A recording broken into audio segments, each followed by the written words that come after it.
সাগরের বুকে নিয়ম করে স্বর্ণালী সন্ধ্যা নামে কুতুবদিয়ায়। এখানে খেলা করে ওঠে প্রাণ প্রকৃতির অনবদ্য গল্প, যে গল্প মহাবিষ্ট করে রাখে সৌন্দর্য পেয়াসী মনকে।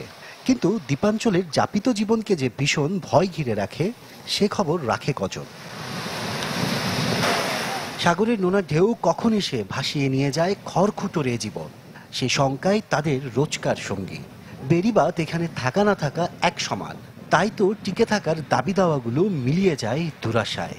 আমাদের বাড়ি সম্পূর্ণ ভেঙে গেছে, এখন নতুন করে বাসস্থান তৈরি করেছি। এই বাড়িঘর সমুদ্রে ভাঙতে ভাঙতে এখন মসজিদ শহর চলে গেছে। যে সংস্কার হয় সেই সংস্কারগুলো আমাদের কাজে লাগে না, আমাদের কাজে লাগবে শুধুমাত্র টেকসই বেড়িবাঁধ হলে।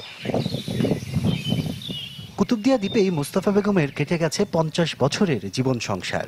তিনবার দেখেছেন সমুদ্র গর্ভে নিজের বসতভিটার অসহায় বিলীন হওয়া। মনে হয় তো দরকার যাইরা বাজে ফারানান যাইতই এই জায়গা বাজে আর হনিকে যাইলে পারি আর তো হনকু থরখুল নাই যার সম্মতি নেই হন্দেশে যাইও। 1991 সালের ঘূর্ণিঝড় ও জলোচ্ছ্বাসে প্রাণ হারান এ দ্বীপের কয়েক হাজার মানুষ। উপজেলা প্রশাসনের তথ্যমতে টেকসই বেড়িবাঁধের অভাবে এ পর্যন্ত কুতুবদিয়ার 183 একর জনপদ হারিয়ে গেছে বঙ্গোপসাগরে, যা বাড়ছে প্রতি বছরই।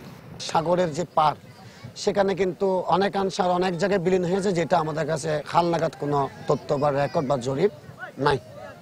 কিন্তু যেমন আমাদের কোয়ের বিল এবং আমাদের আলী আকবর ঢেল, দু জায়গায় কোনো বেড়িবাঁধই নাই। জেলা উন্নয়ন সমন্বয় কমিটির সভায় এই বিষয়টি আলোচিত হয়েছে।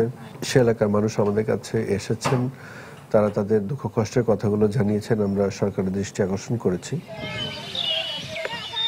1.5 দশকের বড় উন্নয়নের গল্প সত্যি হয়ে ধরা দেয়নি ছোট্ট এ দ্বীপে। রঙিন স্বপ্ন দেখা দূরে থাক, বড্ড সাদা কালো স্বপ্নগুলো একটু একটু করে তলিয়ে যাচ্ছে সাগর জলে। আশরাফুল আলম আকাশ, চ্যানেল 24, কুতুবদিয়া, কক্সবাজার।